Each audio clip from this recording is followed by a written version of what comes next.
Bueno, muy buenas tardes con todos. Agradecemos a la Dirección de Posgrados que ha podido generar este espacio en conjunto con la maestría en Psicología, mención Comportamiento Humano y Desarrollo Organizacional.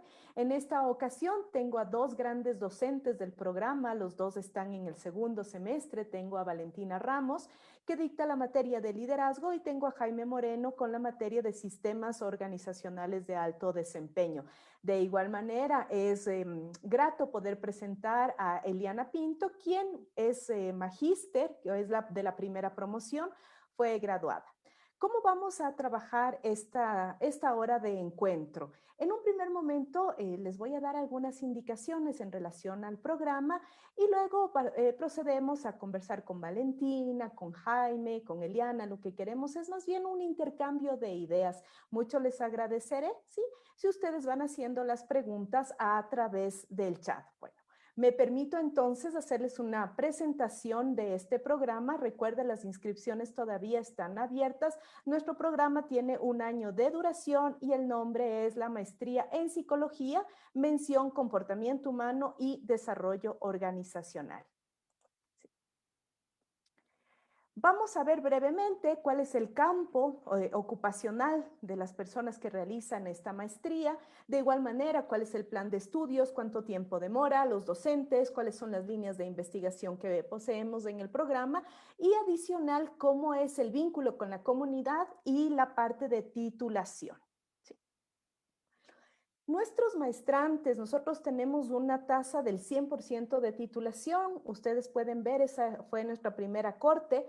Al momento nos encontramos ya en nuestra sexta corte, ¿no? Las personas que hacen la maestría están en condiciones, en capacidad de poder realizar intervenciones en desarrollo organizacional, considerando variables individuales, grupales, ¿sí? A partir de estos entornos saludables que sean justos, equitativos, con obviamente el fin de alcanzar estos objetivos organizacionales. Nosotros podemos ver ahí una foto de nuestra primera corte. Creo que Eliana está por ahí también en la foto. Sí, bueno.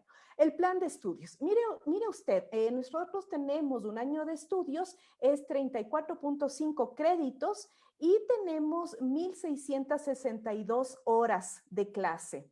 Es 1 año, tenemos nosotros 16 materias, materias como características y diferencias individuales, como les comentaba, liderazgo y sistemas organizacionales de alto desempeño, desarrollo humano, bienestar y salud en el trabajo. Mire, cuando nosotros tenemos estas materias que están señaladas en letras rojas, son las materias que nos van a ayudar para la titulación, ¿sí? Nuestros docentes tienen experiencia docente y profesional en el campo del conocimiento. Nosotros tenemos docentes invitados con una alta experiencia y adicionalmente nuestros docentes son dedicados a la investigación científica. Mire usted ahí los datos, tenemos el 31.25% de los docentes son con PhD y el 37.5% son docentes con 2 maestrías, ¿sí? Y el 31.25% docentes con una maestría. Cuando yo les decía que nuestro programa tiene un énfasis bastante fuerte en lo que es investigación, ¿por qué es importante la investigación? Porque la investigación va a traer innovación, va a traer creatividad, va a traer nuevos conocimientos. Aquí vemos a nuestros docentes. Miren, esto es apenas de enero y de febrero. Son los meses que hemos tenido varias publicaciones de nuestros docentes. Obviamente las líneas que nosotros manejamos: comunicación organizacional, liderazgo, entornos saludables, características y diferencias individuales. También nosotros en la maestría sabemos lo importante que es compartir el conocimiento con la sociedad.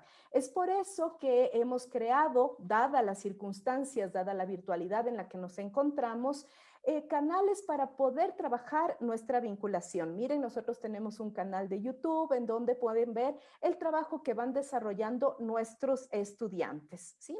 De igual manera, en nuestra página Facebook tenemos y vamos colocando informaciones relevantes sobre los 2 ejes del programa: comportamiento humano y desarrollo organizacional. Ahora bien, ¿cómo se maneja la titulación? Nosotros tenemos dos maneras de titular a los estudiantes. La primera es con un examen complexivo. ¿Qué compone el examen complexivo? Es un examen recapitulativo de 5 materias, un caso que lo realiza y la defensa de este caso. Y tenemos los trabajos de investigación. Estos pueden ser de dos tipos: proyecto, producto o informe de investigación. ¿Cuáles son los requisitos para que usted pueda participar de esta maestría? Que esté registrado su título en el CENESID, un certificado que acredite experiencia laboral de al menos 1 año, una prueba de aptitud, otra de conocimientos y una entrevista con un comité en donde usted va a comentar acerca de su propuesta de investigación. Las clases en la maestría se realizan los días jueves y viernes de 18 a 22 horas y los sábados de 8 a 14 horas. Ahí están los datos de contacto. Mi nombre es Karina Silva. Al momento estoy en la coordinación. Tiene usted ahí el email y también tiene el WhatsApp. Algo que es importante y que me gustaría resaltar es que nuestra maestría es presencial. Sin embargo, dadas las circunstancias, trabajamos de manera remota. ¿Qué quiere decir esto? Usted por semana tiene 14 horas de clase, ¿ok? Pero estas 14 horas de clase son dadas por la plataforma Zoom. No significa que usted tiene solo 1 hora en la semana, no. Son las 14 horas de clase. Las 14 horas de clase usted las tiene por la plataforma Zoom. Dado, como les había comentado, nosotros tenemos alrededor de 40 semanas de clase. Información adicional, también importante: la universidad, dadas las circunstancias desde el semestre pasado, estamos trabajando con un 50% de descuento en la matrícula y un 10% de descuento en el arancel. En este caso, el costo del primer nivel de la maestría en psicología, mención comportamiento humano y desarrollo organizacional está en 3.003,60. Esas son informaciones, creo, importantes acerca de nuestro programa. Bueno, ahora sí, vamos a dar la bienvenida, bueno, a Valentina, a Jaime, a Eliana, que tuvieron que escuchar esta. Yo sé que ellos también le tienen un cariño especial al programa y saben cómo es para nosotros importante seguir formando profesionales para la sociedad ecuatoriana. En este caso tenemos a Valentina. Valentina, ella es PhD en psicología organizacional con una maestría en comunicación organizacional y un pregrado en psicología. Valentina maneja temas como cultura organizacional y transformación digital. Valentina, te damos la bienvenida y después las personas que tengan preguntas, por favor, en el chat para poder remitir a Valentina. Gracias, Valentina. Muchísimas gracias, Karina. Es un gusto, ¿no?, poder compartir desde la experiencia, y agradezco muchísimo la invitación a la maestría, porque si bien es cierto, pues tengo este feeling directo con la maestría, como soy profesora, también me gusta muchísimo el tema del comportamiento organizacional. O sea, yo recuerdo que cuando todos queremos estudiar psicología, en mi caso, ¿no?, siempre pensamos en cómo ayudar a las otras personas, este tema desde la clínica a lo mejor, pero en mi caso, pues desde el 3er año de la carrera ya me vinculé con el tema organizacional, y al día de hoy este es uno de los elementos claves que para mí es esencial si queremos entender lo que es la gestión de las organizaciones, si queremos aprender a gestionar las organizaciones de una manera más eficiente. Yo he podido compartir también con algunos colegas del área de la gestión, del área de la administración, y el comportamiento organizacional es uno de los elementos claves que sirven justamente para apoyar todas estas otras áreas, ¿no?, que pueden ir desde los procesos, pueden ir desde temas estratégicos, pero el comportamiento organizacional es fundamental. Y es algo que le digo a los estudiantes, y es algo que también vivo en el día a día, apoyando también a organizaciones acá en el Ecuador, para que puedan trabajar estos temas de una manera más estratégica y más eficiente. Karina, si me permites, yo te quería compartir la presentación que traje sobre el tema del teletrabajo, como una de las aristas y desafíos que estamos nosotros viviendo desde lo que es el comportamiento organizacional en esta nueva realidad. Este es un estudio que yo pude realizar el año pasado, y que refleja un poco cómo las condiciones de trabajo han cambiado. Y esto es una de las áreas o de las tantas áreas que podemos ver desde la parte del comportamiento, ¿cierto? De las personas dentro de las organizaciones. Es interesante porque cuando comenzó todo el tema de la pandemia, ¿no? Uno de los elementos claves al que nos tuvimos que transportar, que trasladar, fue a esta opción del teletrabajo como parte de la nueva realidad. Y eso implicó muchísimos cambios dentro de las organizaciones. Cuando pensamos en comportamiento organizacional, pensamos en la gente y pensamos también en las organizaciones y en su forma de pensar y en su forma de interactuar y en esta nueva cultura que se ha tenido que generar. Con relación entonces al teletrabajo, en tiempos del COVID, uno de los primeros elementos que nosotros vimos fue que era un nuevo tipo de teletrabajo. El teletrabajo es una de las opciones que existían, ¿no?, en el contexto organizacional para las personas que buscaban otro tipo de condiciones, por ejemplo, pasar más tiempo en familia, o a lo mejor tener unos horarios mucho más flexibles. Sin embargo, el teletrabajo nos llegó en la pandemia con otras características completamente distintas. O sea, casi que pasar tiempo con la familia pues no era una alternativa, sino que se convirtió, ¿cierto?, en nuestro día a día. En los que tenemos hijos pequeños, combinar el teletrabajo con el tema de la educación de los hijos, también eso fue un elemento que vino con esta nueva modalidad.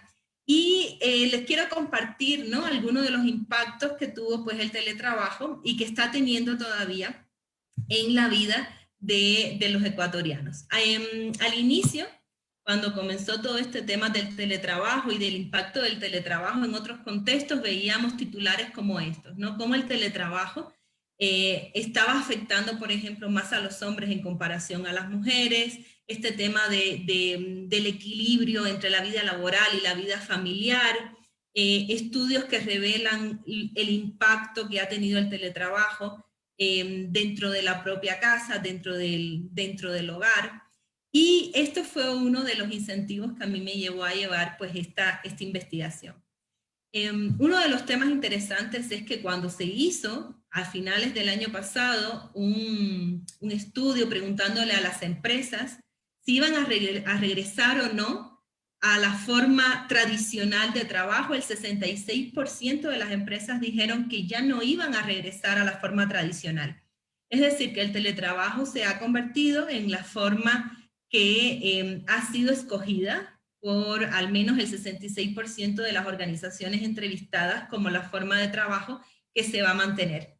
Y hoy en día esto ha tenido muchísimas implicaciones. Esto ha tenido implicaciones a nivel de una visión hacia una cultura de lo digital, un cambio en la forma de pensar de las personas, de los trabajadores, de los líderes.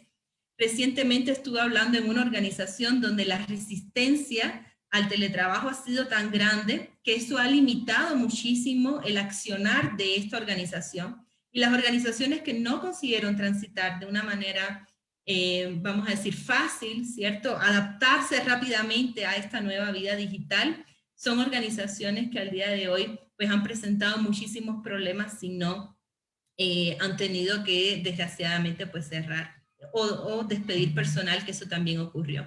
Entonces hay algunos elementos como parte de esta investigación que les quiero compartir y que tienen que ver con los elementos claves, con estas variables claves, que si nosotros las conseguimos manejar desde las organizaciones, pues va a tener un impacto positivo en el bienestar y en la productividad que las personas pueden tener. Como parte del estudio nosotros aplicamos una encuesta, tuvimos 703 respuestas, de las cuales 355 fueron aquí en Pichincha.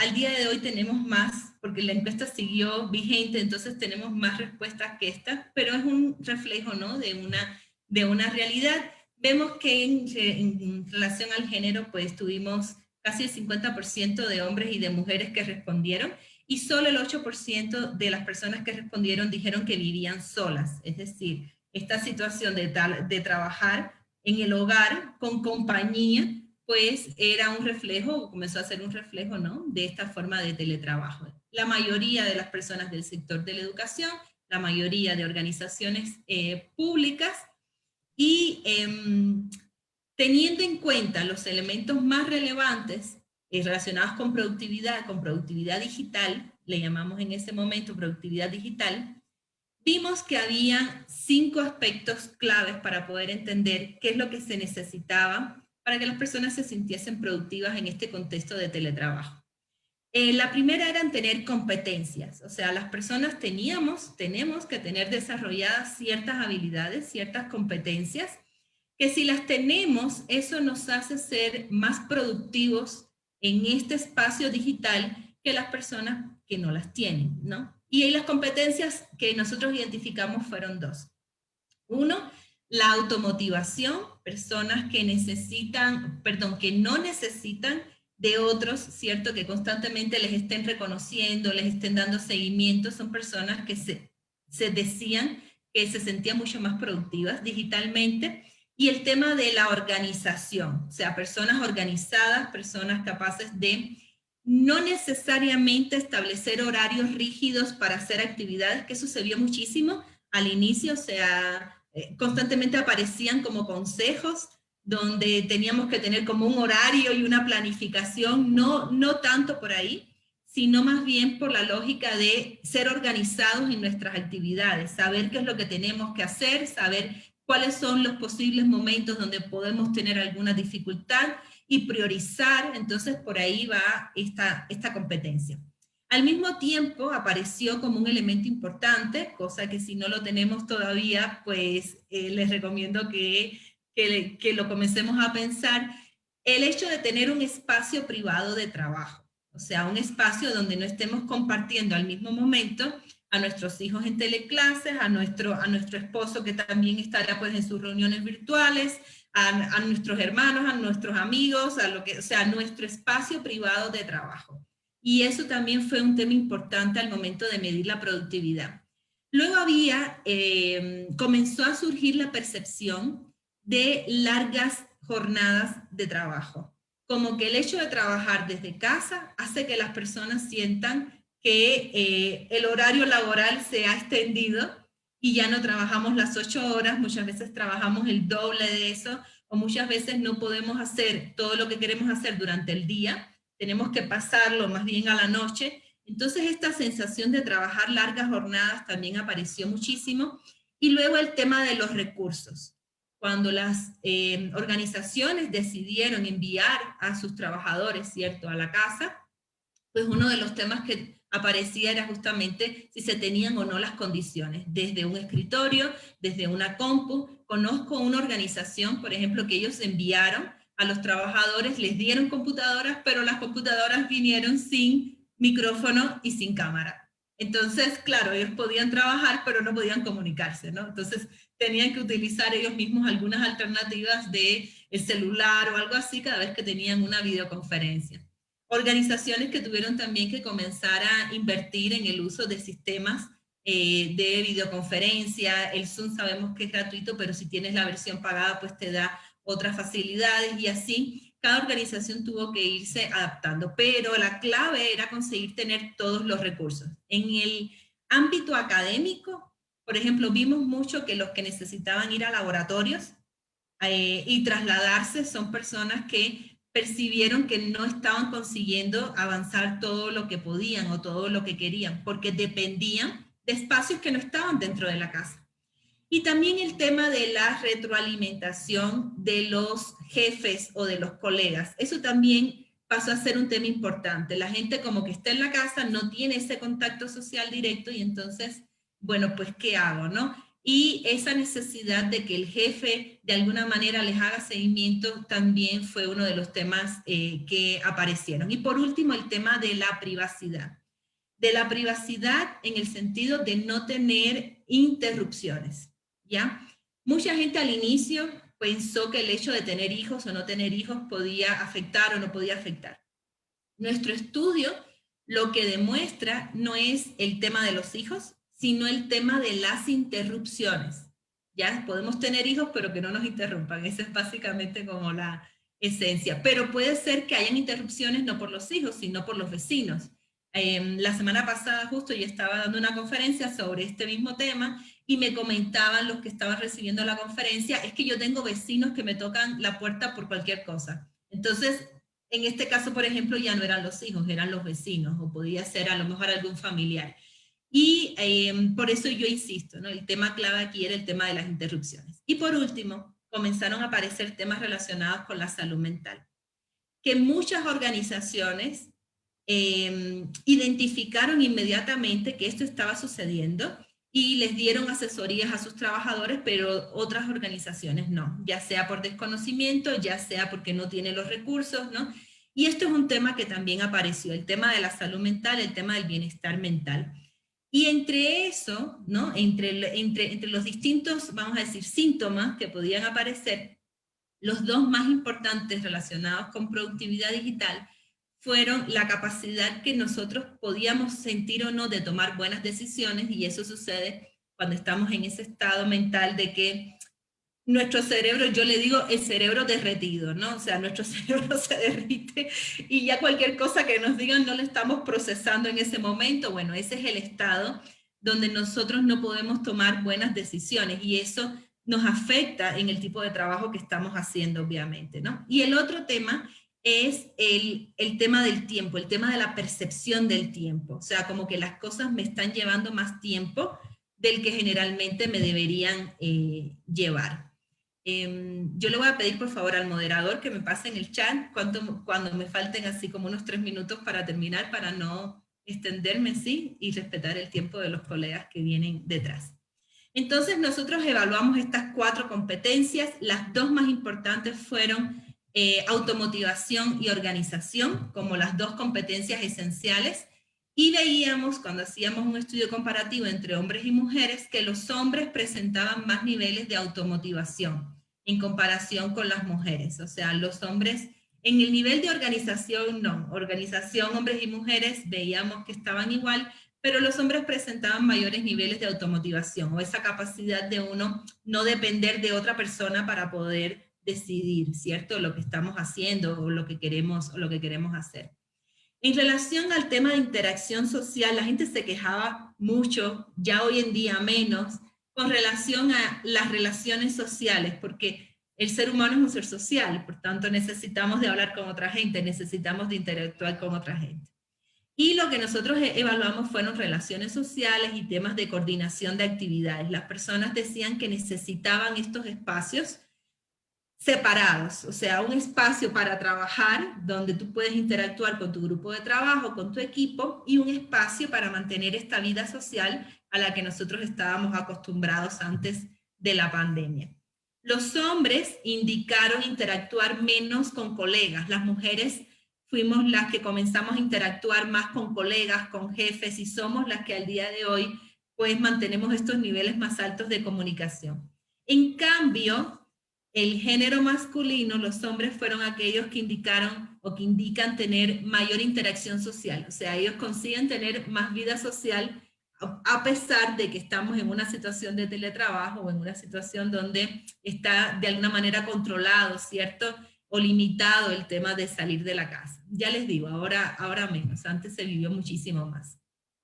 Con relación a las condiciones de trabajo, habían elementos como el estrés, flexibilidad en los horarios, interrupciones, y como yo les comentaba, ¿no? El tema de las interrupciones era uno de los elementos que las personas decían que sí lo estaban viviendo, y que era de lo que más le estaba afectando a nivel de su productividad digital. Y también apareció como el tema del estrés.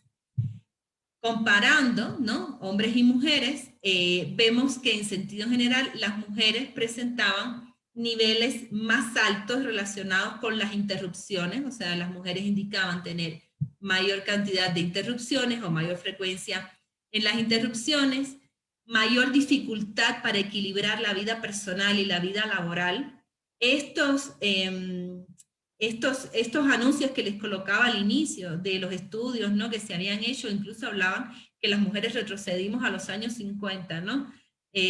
Cuando se hablaba de la mujer ama de casa, que cuidaba a los niños, que cuidaba a la familia, y ahora se suma la mujer que tiene que trabajar. Ojo que el otro día justamente estaba hablando yo de esto y aparecieron los hombres que decían, y esto mismo pasa con los hombres que estamos en situación de teletrabajo y nuestras esposas son las que tienen que ir a trabajar.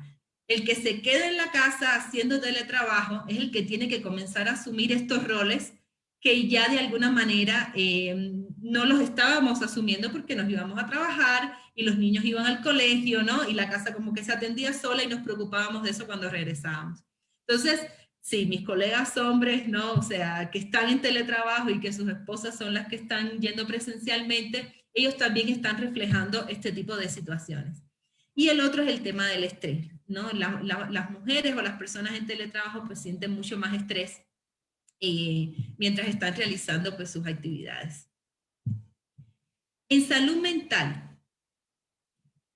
más o menos 50%, 50-50 dicen que sienten que las cosas les toman más tiempo, que ha tenido problemas para conciliar el sueño, que no consiguen disfrutar como antes, ¿no? De las cosas cotidianas. Como les decía, el teletrabajo surge como una alternativa para la gente quedarse en la casa y tener más tiempo para hacer sus actividades. Sin embargo, no es así como se ha vivido el tema del teletrabajo, sino que las personas pues sienten que no están consiguiendo hacer todo lo que se proponen y esta función no se está cumpliendo totalmente.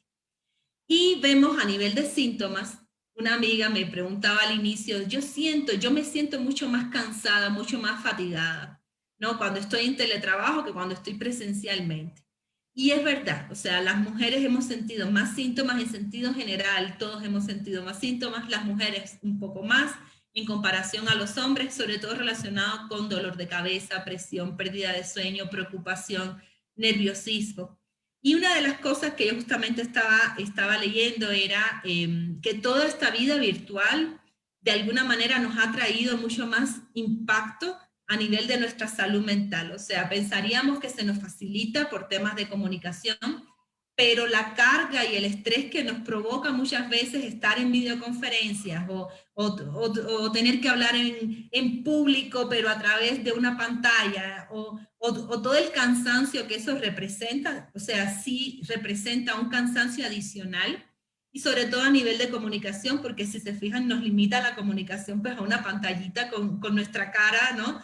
Y constantemente estamos conscientes de lo que estamos haciendo y por tanto sí, efectivamente, trabajar y tener estos espacios de videoconferencias y estos espacios sociales de comunicación también ha representado para nosotros pues una carga adicional.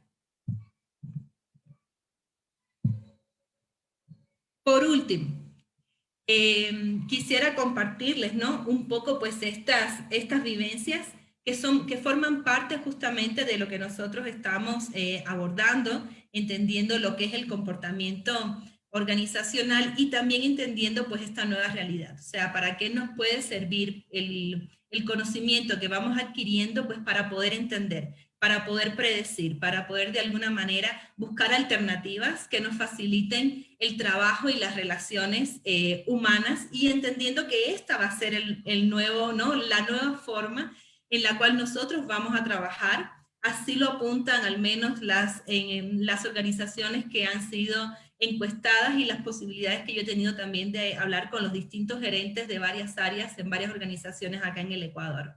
El teletrabajo vino para quedarse y esto es un desafío más que nosotros tenemos que de alguna manera incorporar, abrazar y saber cómo lo vamos a manejar.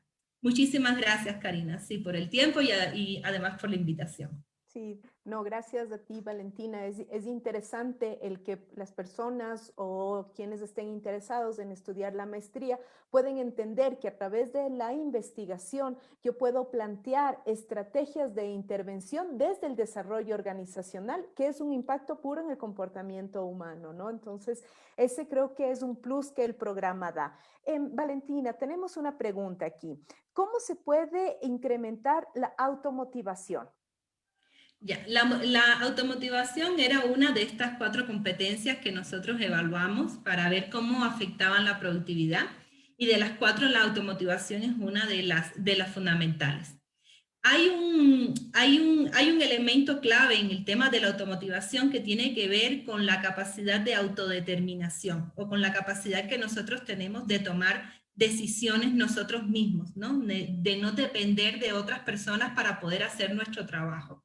Y eso muchas veces sucede por el trabajo en sí. O sea, hay trabajos que están bien definidos, donde las personas ya saben lo que tienen que hacer y por tanto no tienen que estar pidiendo retroalimentación constante ni seguimiento constante por parte del jefe. Si no tenemos ese tipo de trabajo, si nuestro trabajo es más del tipo creativo, está en nosotros mismos de alguna manera buscar esos elementos que para nosotros son claves, ¿no? ¿Qué es lo que nos importa? ¿Qué es lo que nos mueve? ¿Qué es lo que nos hace seguir haciendo las cosas sin tener nosotros que estar preguntándole a los otros ni estar pendientes de información que nos puedan pasar? Entonces, no es tanto incrementar la automotivación, sino más bien yo diría desarrollar, incentivar esa curiosidad o esa necesidad que todos tenemos de seguir viendo en lo que hacemos, encontrándole un sentido y encontrando aquello que realmente es importante para nosotros. Cuando nuestro trabajo deja de ser importante para nosotros, entonces perdemos toda la motivación, ¿no? Cuando aquello que nosotros hacemos deja de ser importante porque no va de acuerdo con nuestros deseos o con nuestra vivencia, con nuestra forma de ver el mundo o con aquello que nosotros esperamos de nosotros o que esperamos de los demás incluso, ¿no? Entonces perdemos esa motivación. Entonces está en esa capacidad para nosotros encontrar aquellos que nos hacen felices, ¿cierto? Desde el trabajo que nosotros podemos realizar, desde nuestras actividades, desde nuestras acciones. Ok, muchísimas gracias, Valentina. Seguramente vamos a tener más preguntas a futuro. Bueno, ahora vamos a dar la bienvenida a Jaime Moreno. Sí, Jaime Moreno, él tiene un PhD en psicología, una maestría en educación y es doctor en psicología industrial. 27 años de docente e investigador en la PUCE. Trabaja en otras universidades en materias como desempeño, medición, y también en la parte de psicometría. Creo que todos conocemos a Jaime, incluso ha sido reconocido por la Asociación Ecuatoriana de Recursos Humanos como un baluarte en el área del conocimiento. Jaime, le damos la bienvenida y le escuchamos acerca del modelo híbrido. Muchas gracias, Karina, por esta invitación. Buenas tardes con todos. Y bueno, pues voy a empezar a hablar de la temática que me habían solicitado, que es justamente ese tema del trabajo híbrido. La verdad, estuve pensando un poquito perdón, un ratito, ya, estuve pensando un poco cómo abordar el tema.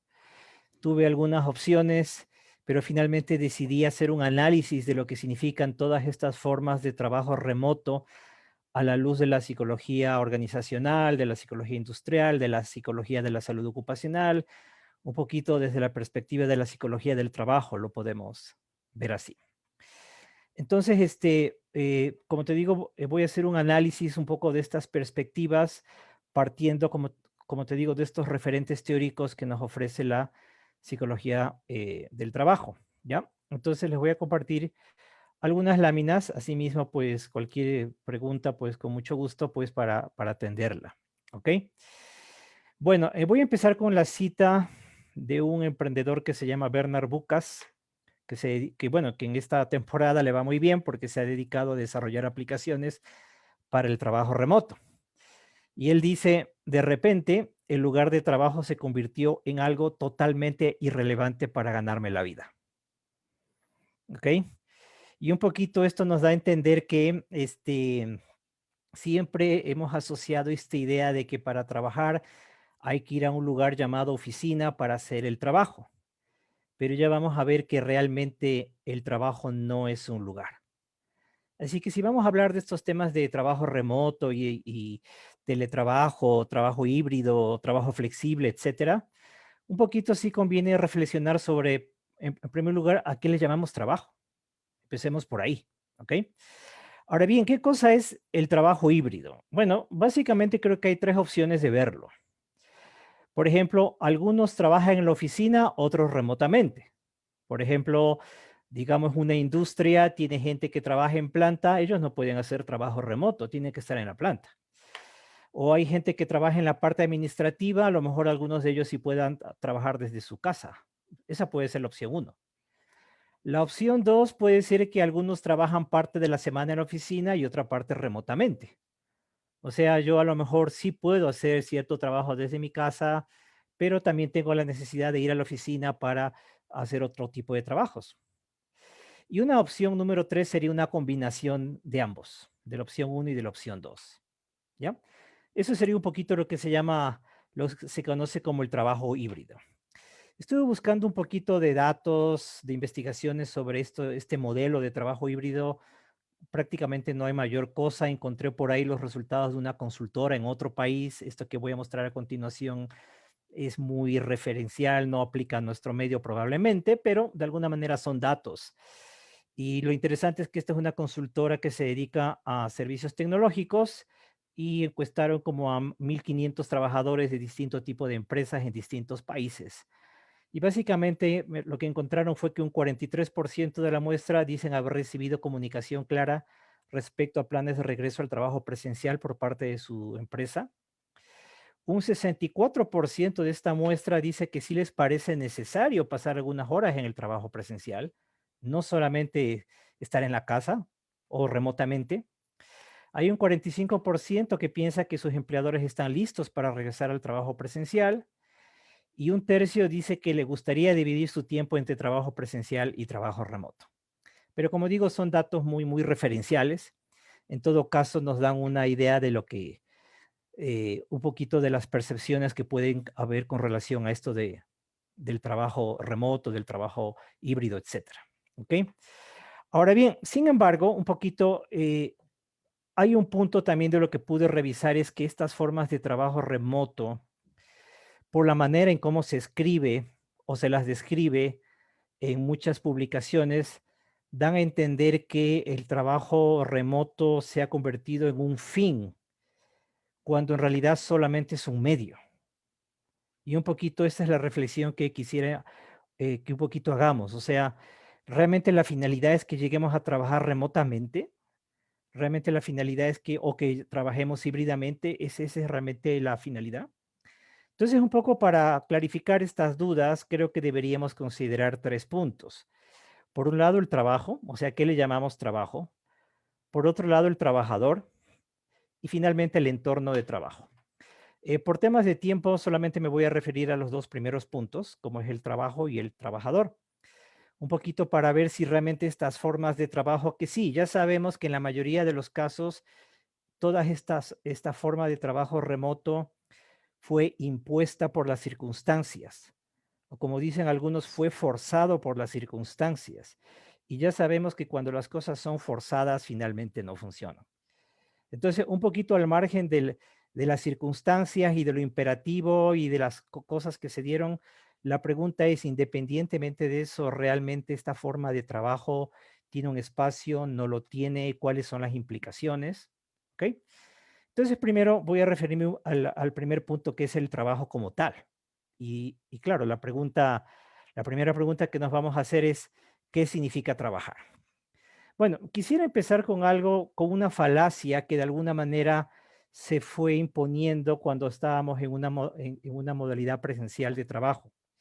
Un poquito, nadie lo decía de manera explícita, pero un poco la idea era que para empezar el lugar era un trabajo, o sea, el trabajo era un lugar, para eso había la oficina, y que además había que estar en ese lugar, o sea, tu presencia física era importante y que además el tiempo que le dedicabas a ese lugar era importante, porque supuestamente si yo sumo estos 3 elementos, el lugar, el tiempo y mi presencia física, supuestamente eso da lugar a resultados. Y esto es falso. O sea, el hecho de que una persona esté en la oficina 14 horas al día no significa que sea productiva. O el hecho de que una persona esté en su lugar de trabajo 3 horas tampoco significa que no haya producido nada. O sea, eso es muy relativo. Entonces, quisiera empezar con esta falacia que de alguna manera se fue, digamos, que de alguna manera vino o se impuso o que sostenía la idea del trabajo presencial. ¿Ya? Y claro, las circunstancias actuales nos han demostrado que en realidad el trabajo no es un lugar para empezar. Básicamente, trabajar es lo que tú haces con una finalidad productiva. Y desde esa perspectiva, el trabajo se define por los resultados que genera y que tienen valor para alguien. ¿Ya? Entonces, desde esta perspectiva, si uno se pregunta, por ejemplo, ¿dónde trabajar? ¿Cuándo trabajar? ¿Cómo trabajar? ¿O con quién trabajar? En realidad, esas preguntas solo tienen sentido cuando primero clarificamos las preguntas de cuál es la necesidad y de quién y cuáles son los resultados que debemos lograr. O sea, debemos tener claro que el trabajo es una finalidad, tiene una finalidad productiva y la pregunta es las necesidades de quién vamos a atender y cuáles son los resultados que vamos a entregar. Una vez que eso esté claro, ahí sí podemos preguntarnos dónde trabajar, cuándo trabajar, ese tipo de cosas, ¿ya? En otras palabras, si tú tienes claro quién es tu beneficiario, qué resultados debes entregar y qué estándares debes cumplir con tus resultados, ya puedes responder estas preguntas, ¿sí? Por ejemplo, ¿puedo trabajar desde casa? Sí, siempre que eso te permita entregar tus resultados. Si yo trabajo en una planta con una máquina, ¿puedo trabajar desde casa? Pues no. No puedo generar mis resultados trabajando desde casa. Tengo que corregir unas pruebas y unos exámenes. ¿Puedo trabajar desde casa? Pues sí, porque en la casa lo puedo hacer. O sea, el punto aquí, si te das cuenta, el punto aquí es cuáles son los resultados que tienes que entregar. Y es en función de dicha claridad que tú puedes responder estas preguntas, ¿ya? ¿Puedo trabajar en las noches? Pues sí. Hay gente que tiene, yo por ejemplo tengo lo que se llama un ciclo circadiano nocturno. Yo en la noche vuelo. Yo en el día estoy apagado, no funciona. Mi mejor hora de sentarme a trabajar es a partir de las 4 de la tarde hasta las 12 de la noche. Soy una máquina. ¿Ya? Ese es mi ciclo circadiano. Hay gente que no, que ya a las 6 de la tarde ya está prácticamente apagada. Entonces, ¿a qué horas trabajo? Pues a la hora en que me siento más productivo. O sea, ¿por qué razón en el trabajo presencial se establecieron estos horarios arbitrarios sobre cómo trabajar? No lo sé. Entonces, ¿y por qué razón ahora en el trabajo remoto? Ya vamos a ver que el trabajo remoto, de alguna manera, en muchos casos se ha tratado de replicar estas restricciones que tenía el trabajo presencial.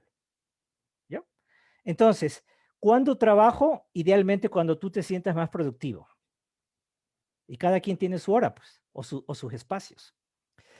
¿Puedo trabajar parte en la casa y parte en la oficina? Pues sí, siempre y cuando tus resultados así lo ameriten. Entonces, no existe, por así decir, una respuesta absoluta y decir que sí tiene que ser de día, tiene que ser de noche, o tiene que ser en la oficina, o tiene que ser en la casa. No, o sea, no existe una respuesta para eso. Lo único que existe es que el trabajo es una actividad que haces con una finalidad productiva. Una vez que tengas claro qué es lo que tienes que producir, después hay que ver ya cuáles son las mejores condiciones para que seas productivo. ¿Ok? Esa es la primera parte, que es el trabajo.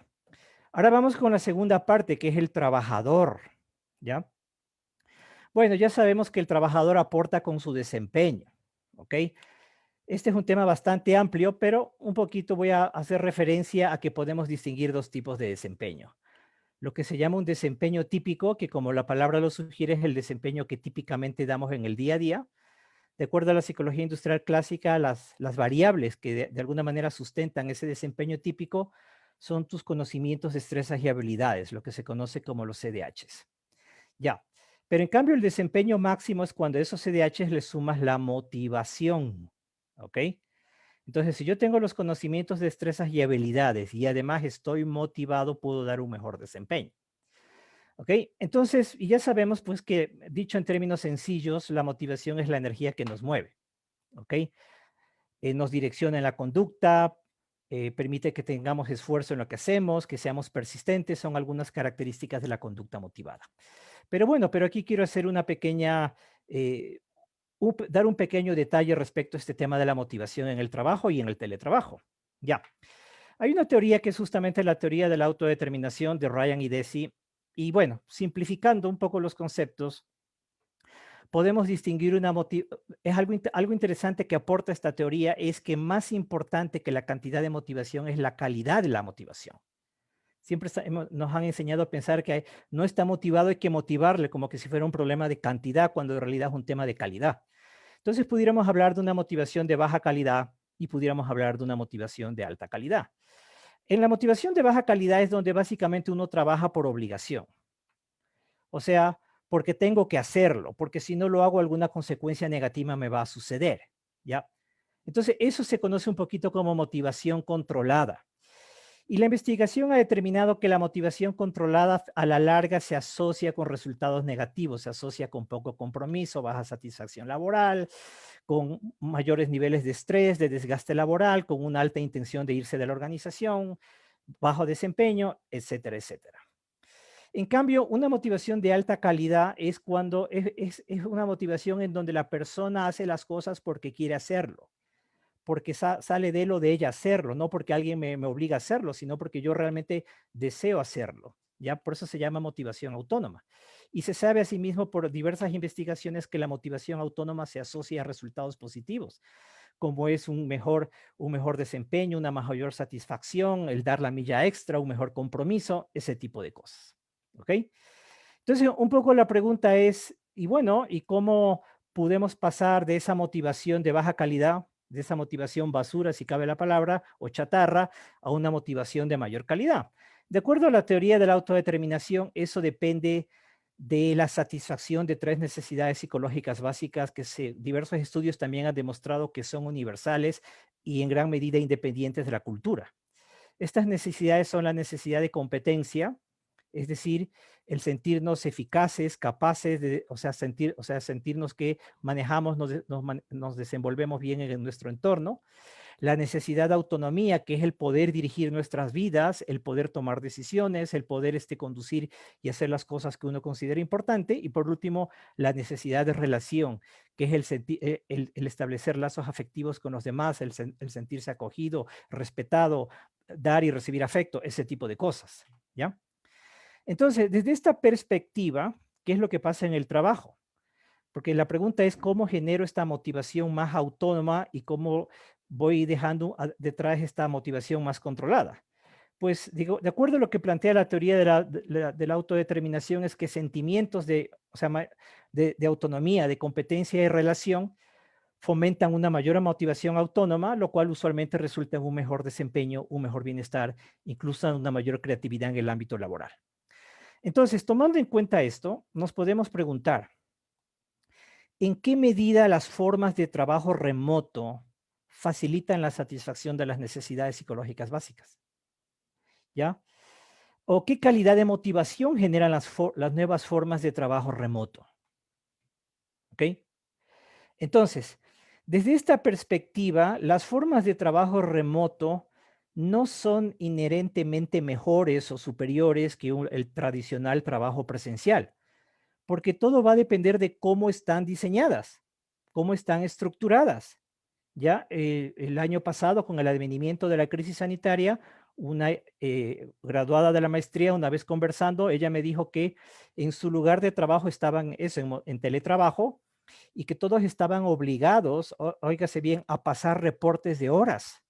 Entonces tenía que decir, a ver, el lunes de 8 a 10 hice esto, de 10 a 2 hice esto otro. Y después me contó algo todavía más aterrador, que en esta empresa habían instalado unos software especiales que permitían registrar a qué horas la persona se conectaba y que además tomaba fotos aleatorias a lo largo del día para ver si estabas o no trabajando. Ya, ¿eso es trabajo remoto? Sí, pero ese trabajo remoto va en contra de la autonomía, porque básicamente la persona se siente vigilada, ¿ya? Ese es un trabajo que de esa forma además le demuestra a los trabajadores que la empresa no confía en ellos, tal es así que por esa razón te estamos controlando, por esa razón te estamos vigilando, ¿ya? Entonces, si ves, o sea, estamos hablando de un trabajo remoto, pero que no está tomando en cuenta este tipo de elementos y que finalmente genera frustración, que finalmente va frustrando todas estas necesidades psicológicas, lo cual a su vez va generando motivación controlada y lo cual a su vez va generando resultados negativos, si te das cuenta, ¿ya? Entonces, un poquito qué se puede, o sea, un poquito cuál es el punto al que quiero llegar con todo este tema, ya es que, en primer lugar, las nuevas formas de trabajo son medios. no son fines como tales. Eso deberíamos tenerlo claro. Son útiles en la medida en que permitan al trabajo lograr sus fines. O sea, en la medida en que estos medios nos permitan ser productivos y lograr resultados, está bien.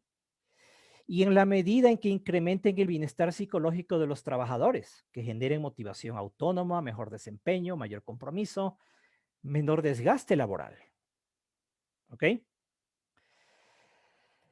Ahora bien, no sé cómo estoy de tiempo. Karina, 3 minutos, ya. Solamente, bueno, con 3 minutos termino con lo siguiente. En el año 2008, se presentó un esquema de trabajo, un modelo de trabajo que justamente planteaba o integraba todas estas ideas de que el trabajo es algo que se debe enfocar a la productividad y que por otro lado debe integrar de mejor manera todos estos elementos que generan bienestar. Y esto se llamaba el modelo Rowe, que de hecho con el advenimiento de la pandemia, este modelo ha tenido una gran difusión. Pero bueno, un poquito aquí están algunos puntos. No voy a comentar todos por temas de tiempo, pero sí mencionarte, por ejemplo, algunos puntos. Ya. Que en primer lugar, el trabajo no es un lugar. ¿Ya? Segundo lugar, el mito del trabajo presencial es pretender hacernos creer que si le dedico tiempo al trabajo más mi presencia física, eso va a generar resultado, pues no hay nada más falso. ¿Ya? En segundo lugar, el trabajo no se define por la actividad, por la cantidad de actividades que haces, sino por los resultados que tú vas generando. ¿Ya? Otro punto importante es que el desempeño no es igual al número de horas. ¿Ya? El número de horas no define tu desempeño, sino por los resultados que tú vas generando. ¿Ya? Las reuniones de trabajo, pues las estrictamente necesarias siempre que se las planifique de antemano y contribuya al logro de resultados. Caso contrario, hay que descartarlas. ¿Ok? Y bueno, y en este esquema, ¿qué es lo que define finalmente la responsabilidad de un trabajador? ¿Ya? Pues simplemente esa capacidad de cumplir con lo que se compromete. Entonces, si yo con mi líder me pongo de acuerdo respecto a los resultados que debo entregar y de acuerdo a ciertas especificaciones, una vez que nos pongamos de acuerdo, dónde trabaje, a qué horas trabaje y con quién trabaje, no interesa mucho, siempre y cuando cumpla con lo que habíamos acordado. ¿Ok? Bueno, entonces, aquí dejo planteado un poquito la perspectiva que deberíamos tener respecto a las formas de trabajo remoto, considerando temas de productividad, pero también temas de bienestar psicológico en el trabajo. Sí, perfecto, Jaime, muchísimas gracias. Tal como usted comenta, ¿no? Lo interesante es poder ir planteando perspectivas, porque a partir de estas perspectivas nosotros vamos a poder conjugar de alguna manera variables, ¿sí? Ya sea el desempeño, la productividad, la cuestión más también de la parte del bienestar que tanto ha salido en los últimos años, ¿no? En los últimos meses, sobre todo a partir de la pandemia, ¿no? Este bienestar psicológico, ¿sí? Bueno, les recordamos a las personas que nos están acompañando en este webinar que están abiertas las inscripciones para la maestría, ¿sí? Adicionalmente, vamos a dar la bienvenida a Eliana. Eliana fue, como ya había mencionado, parte de nuestra primera promoción que tuvo el 100% de titulación. Eli, comparte con nosotros qué es lo que tú has podido ver desde estas perspectivas que Jaime comenta, desde estas investigaciones que Valentina plantea, cómo tú has podido ir conjugando en tu actividad profesional estos conocimientos que fuiste adquiriendo a partir del programa. Y bueno, muchas gracias a todos, Valentina, Jaime, Cari. Creo que es muy importante entender desde la visión profesional cómo todos estos estudios académicos aportan a nuestra realidad. Y un poco lo que nos comentaba Valentina hace mucho sentido con lo que pasó en la realidad. Y la realidad es que muchas empresas ecuatorianas, organizaciones, no estaban listas para dar este giro hacia el trabajo remoto, hacia el trabajar en casa. Un claro ejemplo es toda esta diversidad de roles que se debió generar dentro de las familias, de los trabajadores, de volver a tener una nueva generación de hábitos. Porque no es lo mismo, como decía Jaime, asistir puntualmente a tu oficina 10, 12 horas al día que trabajar en casa y de poder definir estos roles específicos dentro de tu organización, desde tu parte laboral, de tu parte social y la parte de familia. Nosotros como organización, que trabajé en una empresa multinacional, y gracias a todos los conocimientos que adquirimos dentro de la maestría, definimos un plan de intervención, ¿sí? Este plan de intervención tiene diferentes enfoques que sí se centra, obviamente, en el desempeño, en las metas, pero tiene varios ejes de acción en específico. Les voy a compartir un poco de cómo funcionó este tema. ¿Sí?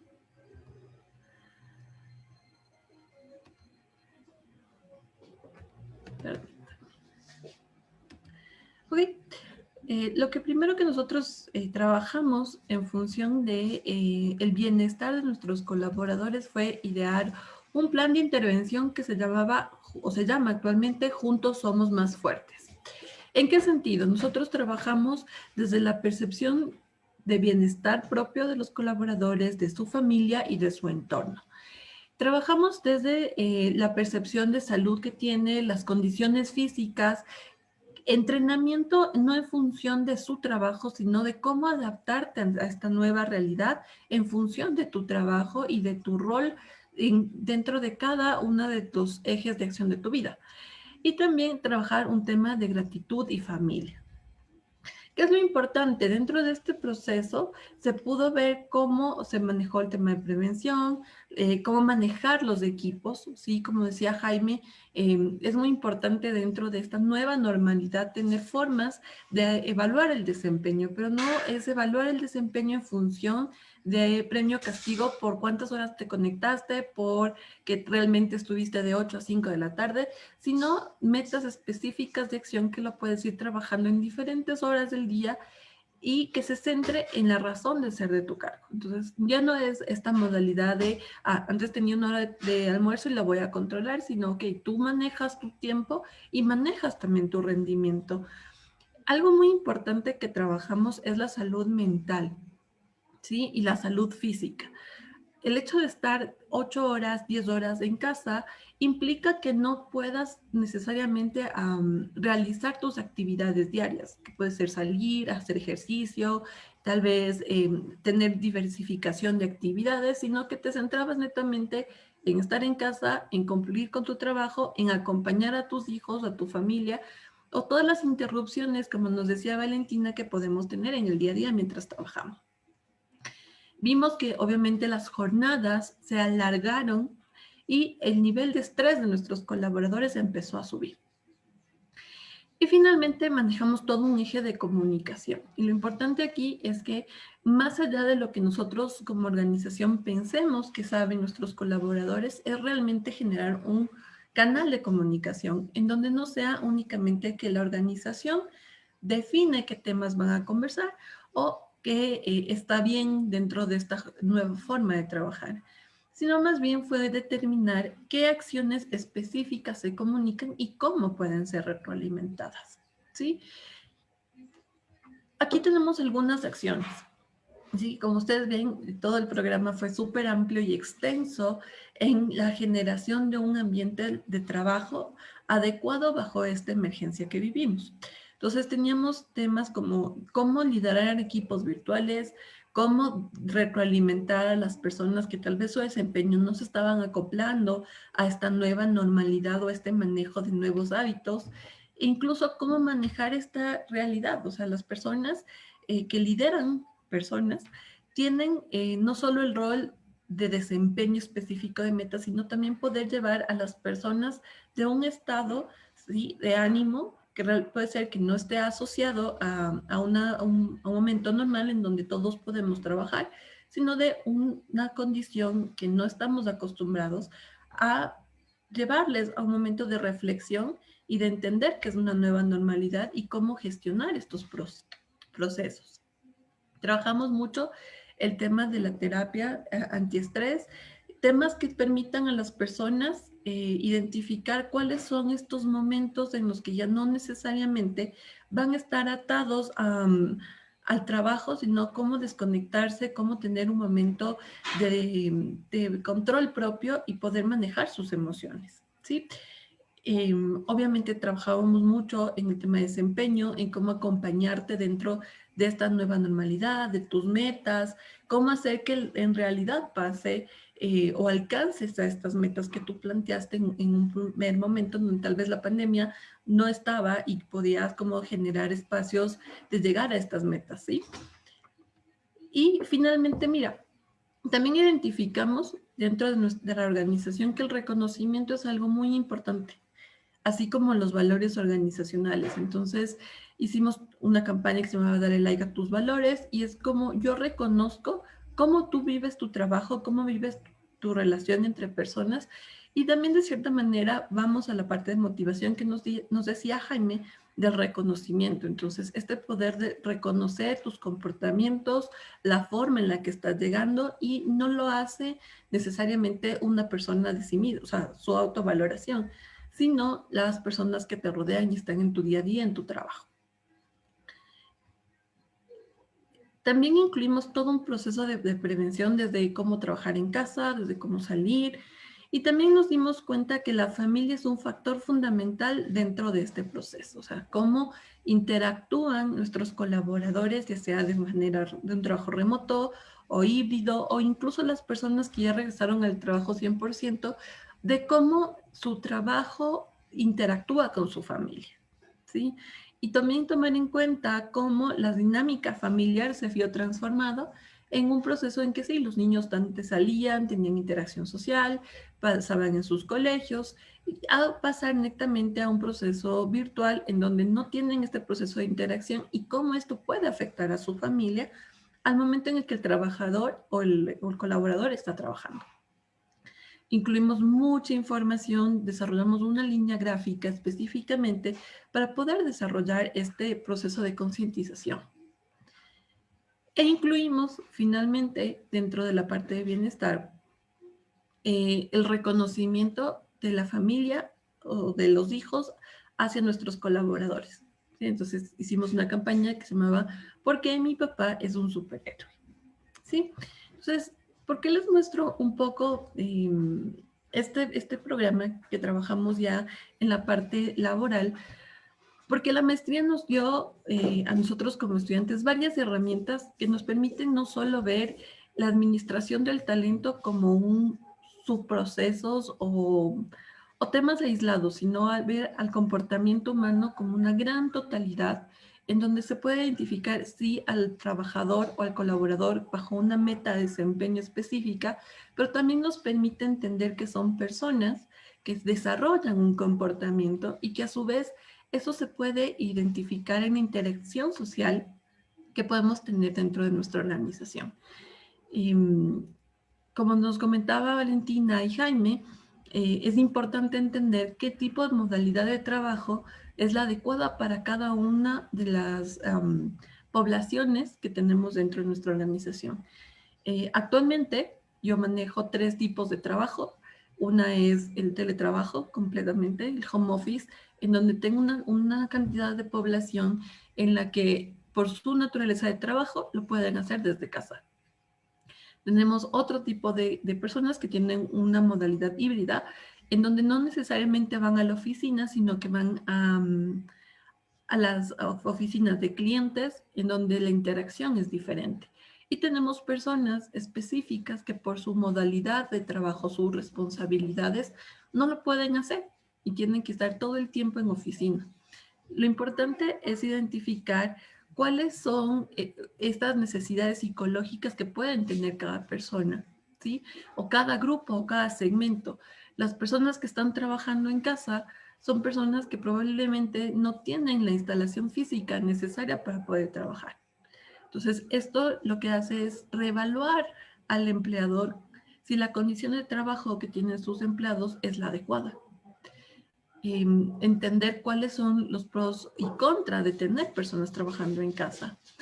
Incluso habían como varios estudios que ya definían que tal vez las estaciones físicas de estas personas no son necesarias. Entonces, hay hasta una optimización de recursos para la organización. Sin embargo, también hay una corresponsabilidad por el bienestar físico y mental de estas personas. Entonces, cuando hablamos de bienestar físico, es tener una instalación de puesto de trabajo, que cumplan los temas ergonómicos, que tengan claramente establecidas jornadas de trabajo y hábitos de trabajo. Entonces, este grupo o este segmento de población tiene unas necesidades completamente diferentes a las personas que están en un modelo híbrido.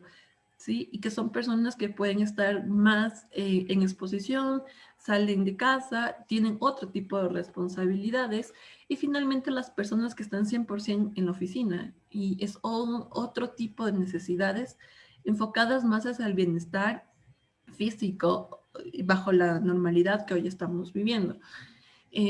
Considero que es muy importante que podamos evaluar dentro del comportamiento humano y el desarrollo organizacional específicamente cuáles son estas necesidades psicológicas que tienen las personas, no necesariamente solo por ser empleados, sino por la modalidad de trabajo, por su tipo de trabajo, e incluso su tipo de generación, en qué generación están. No es lo mismo tener un millennial que tener una generación X o un baby boomer que tienen otro tipo de necesidades y otros niveles de vulnerabilidad. Entonces, lo que se les invita a las personas que hacemos gestión del talento es poder definir cuál es el impacto que puede generar nuestras decisiones como organización, como recursos humanos, frente al bienestar de nuestros colaboradores desde una visión estratégica, sí, pero también desde una visión humana. Y de hecho, la maestría tiene ese enfoque. Es una maestría que se enfoca en los subprocesos del talento humano, sino se enfoca desde cómo tu percepción o tu rol de gestor humano puede apoyar de diferentes maneras al desarrollo organizacional en las empresas. No sé si tengan alguna pregunta, más bien yo quería contarles cómo desde la interacción social que hay en las organizaciones se une con esta parte académica, que es evidentemente lo que pasa en la realidad, lo que nos dice Valentina, lo que nos dice Jaime, y cómo podemos hacer estas adaptaciones ya a nuestra realidad. ¿Sí? Cierto, Eli. Muchísimas gracias. No sé si tenemos alguna pregunta, algo adicional en el chat. Vamos a esperar unos minutitos. Al parecer no tenemos ninguna otra inquietud. Sin embargo, a mí sí me quedó una duda, Valentina, en relación al estudio que ustedes hicieron. ¿Pudieron hacer por regiones? Porque vi que algo de Pichincha, ¿no? Entonces, dentro de la maestría nosotros sí trabajamos esta parte, claro, tú diste la materia de liderazgo y cómo es importante o cómo prevalece también estas diferencias culturales. No sé si tú encontraste alguna diferencia en percepciones, Sierra Costa, Oriente, no sé si llegaron a ese nivel de análisis.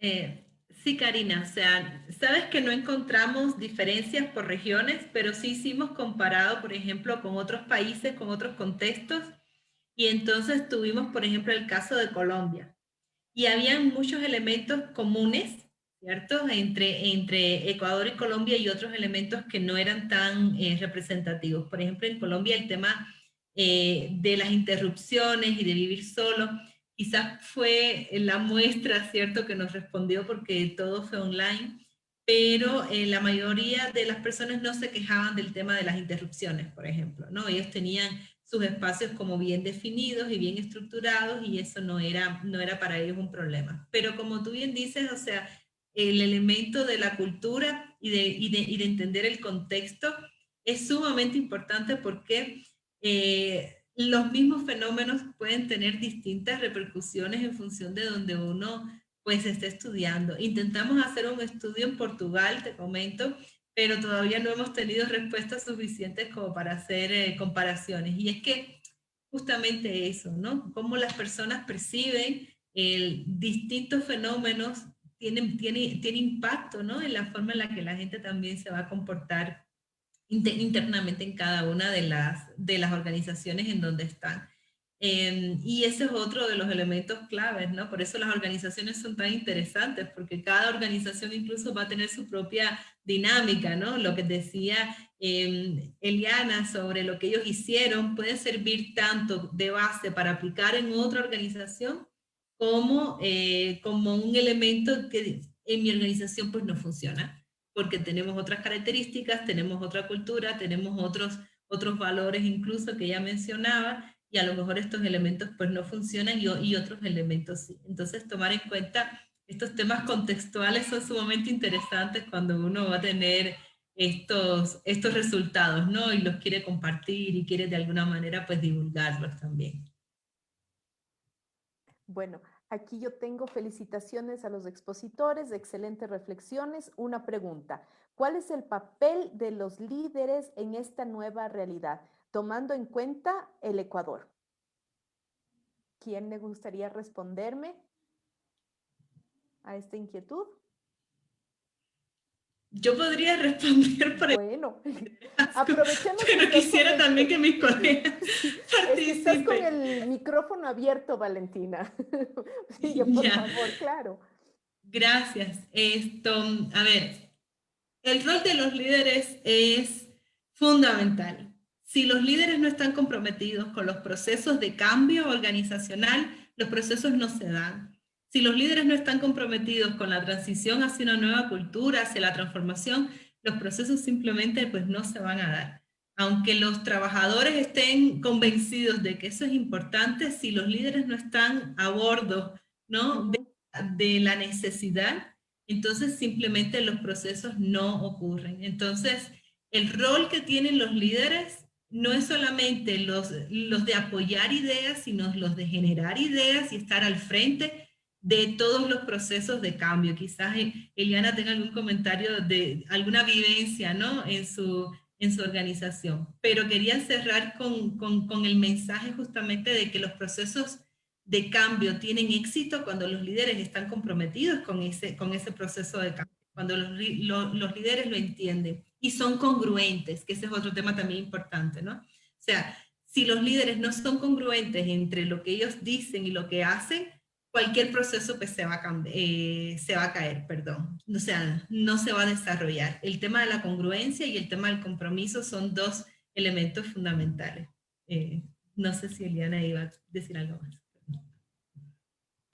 Sí, bueno, estoy muy de acuerdo con lo que dice Valentina. Los líderes son estas personas que pueden guiar a los colaboradores hacia seguir una meta específica, a contribuir al éxito en las organizaciones, pero también son estas personas que generan lazos de interacción social entre cada persona. Uno de los retos que nosotros teníamos cuando implementamos este tema de Juntos Somos Más Fuertes es no solo decirle a las personas que estamos ahí para ellos, sino decirles, mira, hay una nueva normalidad, hay un cambio, ¿sí? Que no es un cambio de la organización, sino es un cambio del entorno en el que todos debemos generar una nueva forma de vivir, generar nuevos hábitos y obviamente generar un espacio nuevo de trabajo dentro de las organizaciones.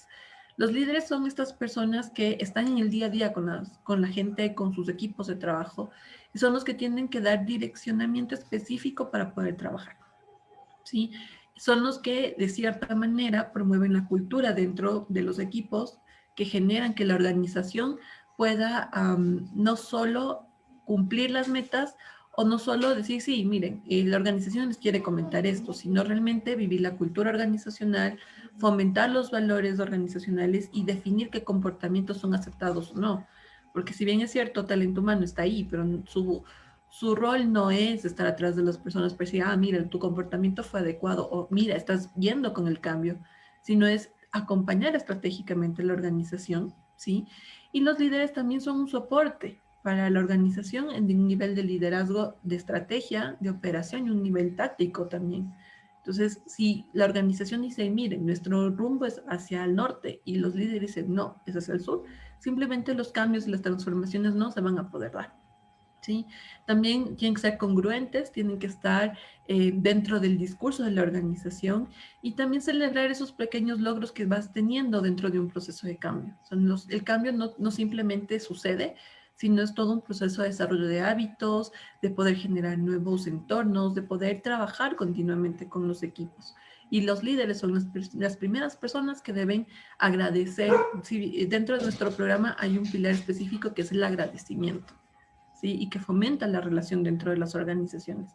Y quien primero debe agradecer a los colaboradores son los líderes que los acompañan. ¿Sí? Entonces, no sé si con eso...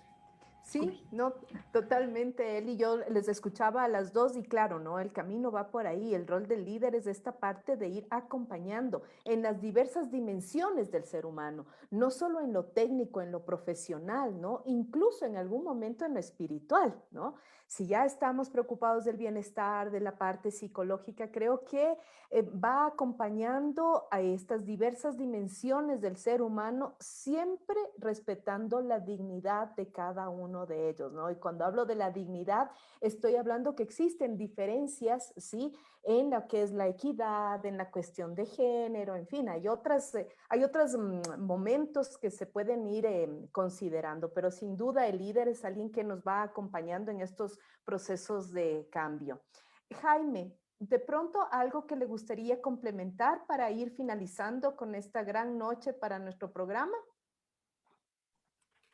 No, no, Karina, yo creo que lo que se ha dicho está suficiente. Gracias. Ok, bueno, muchísimas gracias, Valentina, muchísimas gracias, Jaime. Eli, muy gentiles por aceptar esta invitación. Recuerden que las inscripciones de la maestría están abiertas, ¿sí? Y que es el programa de un año. Cualquier otra inquietud pueden ustedes comunicarse con la oficina de posgrados o si no con el email del programa, ¿sí? mpchdo@puse.edu.es. Una muy buena noche con todos. Gracias. Hasta luego. Gracias, buenas noches. Gracias. Buenas noches.